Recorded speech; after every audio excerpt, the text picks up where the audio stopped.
Est-ce qu'il faut encore aujourd'hui être sur Facebook pour promouvoir son activité? Est-ce que ça sert encore à quelque chose quand on sait que Instagram, TikTok, LinkedIn sont les réseaux qui semblent être les réseaux de choix? Facebook a-t-il encore quelque chose à offrir lorsqu'on est professionnel, lorsqu'on est indépendant, entrepreneur, formateur, coach, tout ce que vous voulez? C'est la question à laquelle on va essayer de répondre aujourd'hui.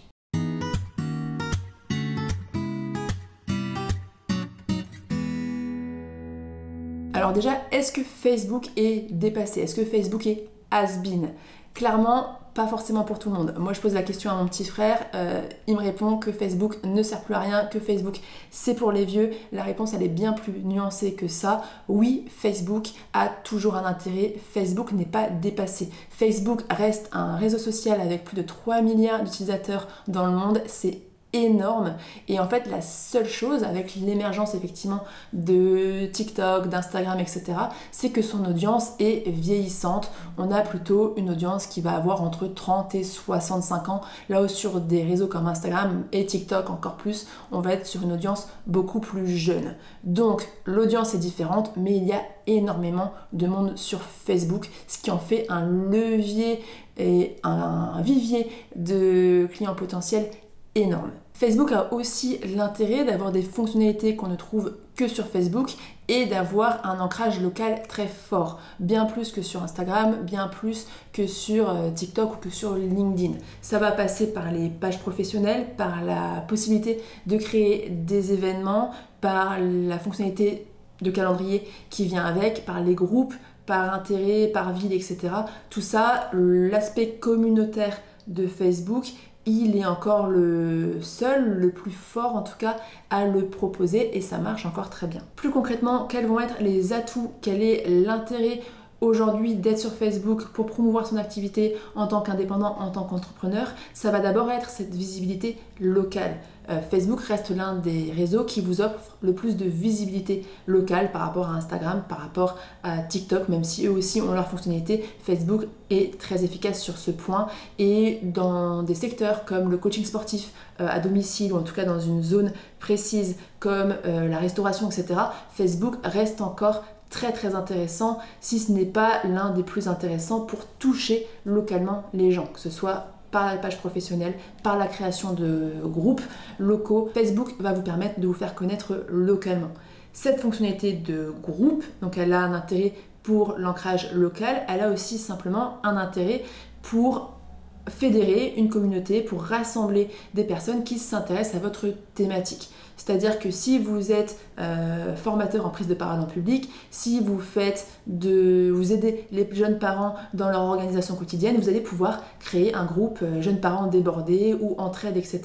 Ce sont ensuite des groupes qui vous permettront indirectement de promouvoir ce que vous faites. Même si la publicité dans les groupes Facebook est très limitée, elle est très réglementée en quelque sorte, ça reste un moyen de fédérer une communauté autour de votre nom, autour de votre thématique, de votre problématique et d'en tirer même de l'information concrète. Quelles sont les questions que posent les personnes, qu'est-ce qui semble être leur problématique phare, comment vous allez pouvoir y répondre, et puis un partage d'informations si vous avez un blog, si vous faites des vidéos YouTube, si vous faites du contenu par ailleurs, vous pouvez le partager sur ces groupes Facebook. Et puis troisième intérêt majeur, si ce n'est pas le plus intéressant sur Facebook aujourd'hui, on a vu l'ancrage local, on a vu les groupes, fédérer une communauté autour d'une problématique, autour de votre thématique de métier. On a aussi bien sûr les publicités. Les publicités sur Facebook, c'est certainement l'une des grandes forces de la plateforme. Et vous avez plein de gens qui ne communiquent pas sur Facebook, qui ne sont pas vraiment présents sur Facebook, ils ont peut-être juste une page, mais par contre qui vont faire énormément de publicité sur Facebook. Parce qu'on l'a vu, il y a énormément de monde sur Facebook et si vous souhaitez cibler une population entre 30 et 65 ans, c'est là où vous la ciblerez de la façon la plus efficace parce que les possibilités de ciblage en termes de publicité sur Facebook sont très développées. Vous allez pouvoir cibler les gens en fonction de leur âge, en fonction de leur localisation, en fonction de leur centre d'intérêt et même en fonction par exemple des pages qu'ils ont déjà aimées. Donc vous pouvez dire si cette personne aime cette page-ci, je veux qu'elle voit ma publicité.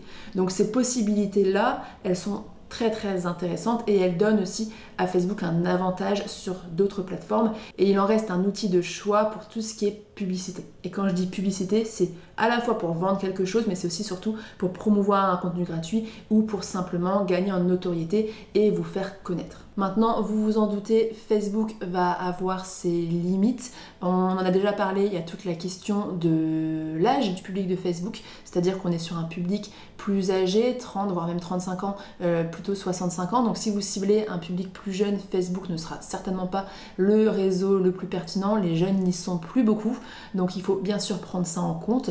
Et puis la deuxième limite majeure selon moi, c'est la visibilité organique sur Facebook. Donc la visibilité gratuite, la visibilité naturelle. C'est-à-dire que si vous publiez aujourd'hui sur Facebook, votre post ne sera pas beaucoup vu. Même par les gens qui vous suivent ou même par les gens qui aiment votre page, il y a de grandes chances que votre post passe inaperçu.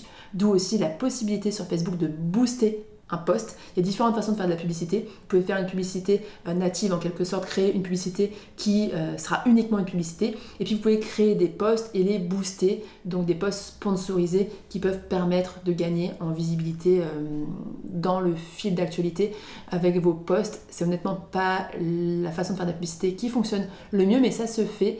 Tout ça pour dire que Facebook, pour créer du contenu, si vous vous dites j'ai envie de créer du contenu, je vais publier 2-3 fois par semaine et ainsi j'espère pouvoir attirer une clientèle, etc. Ça va être compliqué. Je vous invite à faire l'exercice vous-même, à aller voir votre fil d'actualité Facebook et voir ce qui ressort le plus. Il y a de grandes chances pour que ce soit des publicités, des pages que vous n'aimez même pas ou des gens que vous ne connaissez pas et que finalement vous ne voyez pas beaucoup de choses que vous avez réellement choisi de voir. Donc c'est-à-dire des publications organiques des gens que vous suivez et ce qu'ils publient, des entreprises, etc. Et ce point m'amène à la troisième limite de Facebook qu'il est bon de connaître, c'est que comme partout, comme sur tous les réseaux aujourd'hui, la concurrence est très très rude et si vous n'avez pas une stratégie solide, quand je parle de stratégie, ça va être aussi un contenu qui est original, un contenu qui vient casser un petit peu les codes peut-être de votre secteur ou qui vient vraiment apporter une fraîcheur et quelque chose de nouveau, il va être difficile de se différencier et d'intéresser une audience qui est déjà sursollicitée et qui se retrouve toute la journée face à plein d'autres contenus et plein d'autres publicités. Tout ça pour dire, et cette vidéo elle vient répondre à une question qu'on nous pose fréquemment, est-ce qu'il faut être ou non sur Facebook pour promouvoir mon activité? Que oui, Facebook reste intéressant si vous ciblez une population locale ou si vos clients sont sur Facebook. Si par exemple, ils ont l'habitude, avant de choisir un professionnel, de faire appel à quelqu'un pour un service, d'aller vérifier les avis sur Facebook. Ça peut valoir le coup d'avoir une page Facebook, d'y récolter des avis, etc. et de créer des posts d'actualité. N'allez pas vous embêter à créer 3, 4, 5 posts par semaine, mais juste tenir informé sur l'actualité de votre activité, les nouvelles offres, les remises, les événements lorsqu'il y en a, ce genre de choses. Facebook peut aussi être intéressant pour la publicité. Maintenant, Facebook ne suffira pas. Et c'est souvent ce qu'on répond lorsqu'on nous pose cette question. Oui, Facebook a ses intérêts. Oui, Facebook peut apporter de la visibilité. Mais de un, il faut être actif et pas uniquement en création de contenu. Ça va être rejoindre des groupes, ça va être participer activement dans ces groupes et pas uniquement chercher à faire de la promotion, mais apporter une réelle valeur ajoutée. Ça va être créer des événements et potentiellement les sponsoriser pour qu'ils soient plus visibles, ce genre de choses. Donc il y a une réelle stratégie. On va pas se contenter de publier 2-3 fois par semaine un simple post avec un petit conseil et une légende, ça ne suffira pas. Et puis surtout, Facebook doit s'intégrer dans un écosystème plus large. Il ne vous suffira pas pour être visible, pour trouver des clients. Il faut qu'il s'intègre avec un site internet, avec d'autres réseaux potentiels, avec une newsletter peut-être. Même si vous faites de la publicité sur Facebook, il est très peu probable, sauf si vous vendez des produits pas chers, il est peu probable que la personne clique sur la publicité, achète votre service ou votre produit. Souvent, si elle clique sur la publicité, il faut lui fournir un contenu gratuit. Qui dit contenu gratuit, dit ensuite pour entretenir la relation une newsletter. Donc vous voyez en fait finalement que Facebook vient s'intégrer dans un écosystème et dans une stratégie marketing beaucoup plus large et ne se suffira pas à lui seul. J'espère avoir répondu à vos interrogations sur Facebook si vous en aviez et n'hésitez pas si vous souhaitez justement échanger sur votre stratégie Facebook ou sur les autres outils qui peuvent venir graviter autour ou même savoir si oui ou non vous devriez par rapport à votre situation propre, par rapport à votre clientèle, par rapport à votre secteur d'activité, si vous devriez ou non être sur Facebook. N'hésitez pas à réserver un appel découverte juste sous la vidéo et moi je vous dis à très vite pour une prochaine vidéo.